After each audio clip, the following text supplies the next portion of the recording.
નમસ્કાર વિદ્યાર્થી મિત્રો, આજે ધોરણ 12 વાણિજ્ય વ્યવસ્થા અને સંચાલન બીજી પરીક્ષા 2026 માં જે પેપર લેવાયું આજે એના વિભાગ A અને B ના પ્રશ્નોના જવાબને આપણે સમજૂતી આજે મેળવવાના છીએ.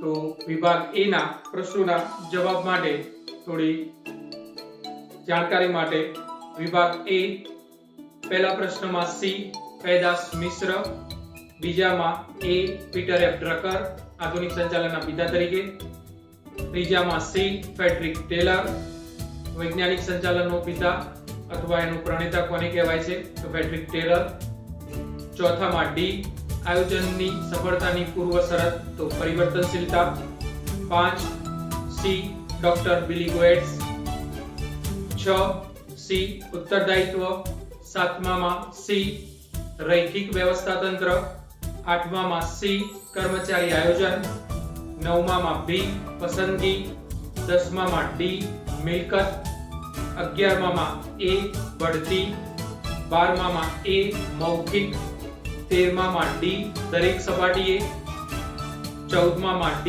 સેબી SEBI, 15મામાં B પ્રાથમિક બજાર, 16મામાં C ગ્રાહક, 17મામાં D ગાંધીજી, 18મામાં C 1986, 19મામાં B 1991 અને 20મામાં D FEMA foreign exchange management act.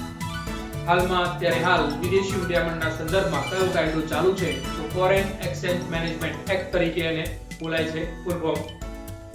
વિભાગ B માં તો પહેલો પ્રશ્ન પૂછ્યો છે 21માં આપણને CEO નું પૂરું નામ આપો અથવા વિસ્તૃત રૂપ લખો તો ચીફ એક્ઝિક્યુટિવ ઓફિસર.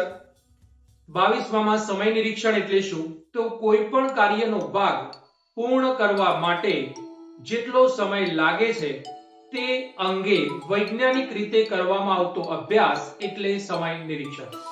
13માં અંદાજપત્રના પ્રકારો પૂછ્યા છે એટલે 23માં મૂડી ખર્ચ અંદાજપત્ર, ઉત્પાદન અંદાજપત્ર, ઉત્પાદન ખર્ચ અંદાજપત્ર, વેચાણ અંદાજપત્ર, વેચાણ વિતરણ ખર્ચ અંદાજપત્ર, રોકડ અંદાજપત્ર અને એકમનું સર્વોચ્ચ અંદાજપત્ર.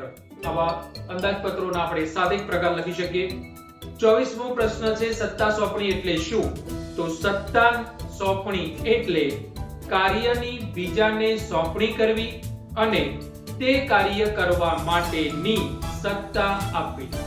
રિપીટ કરું છું, કાર્યની બીજાને સોંપણી કરવી અને તે કાર્ય કરવા માટેની સત્તા આપવી એટલે સત્તા સોંપણી. 25માં IIT નું પૂરું નામ પૂછ્યું છે ઇન્ડિયન ઇન્સ્ટિટ્યૂટ ઓફ ટેકનોલોજી. 26માં દોરવણીના તત્વો જણાવો તો દોરવણીના મુખ્ય 4 તત્વો છે. પહેલું નિરીક્ષણ, 2 અભિપ્રેરણ, 3 નેતૃત્વ, 4 માહિતી સંચાર. 27માં સેબી નું વિસ્તૃત રૂપ પૂછ્યું છે આપણને તો security exchange board of India, security and exchange board of India. 28માં પણ NSDL નું પૂરું નામ પૂછ્યું છે નેશનલ સિક્યુરિટીઝ ડિપોઝિટરી લિમિટેડ. 29માં પ્રશ્ન પૂછ્યો છે ધંધાકીય પર્યાવરણના પરિબળોને કેટલા ભાગમાં વહેંચી શકાય તો ધંધાકીય પર્યાવરણના પરિબળોને મુખ્ય 2 ભાગમાં વહેંચી શકાય, આંતરિક પરિબળો અને બાહ્ય પરિબળો. અને 30મો પ્રશ્ન છે CERC એનું વિસ્તૃત રૂપ તો consumer education and research centre. Okay વિદ્યાર્થી મિત્રો, આ રીતે આપણે આપણા YouTube ચેનલ દ્વારા એના લોંગ વિડિયો કે શોર્ટ વિડિયો દ્વારા આપને સતત અભ્યાસના સંદર્ભમાં મદદરૂપ કરતો રહીશ. અને આ રીતે તમે જે સહકાર આપી રહ્યા છો મને ચેનલના લાઈક માટે, શેર માટે, સબસ્ક્રાઇબ માટે એ માટે ખૂબ ખૂબ ધન્યવાદ. Thank you.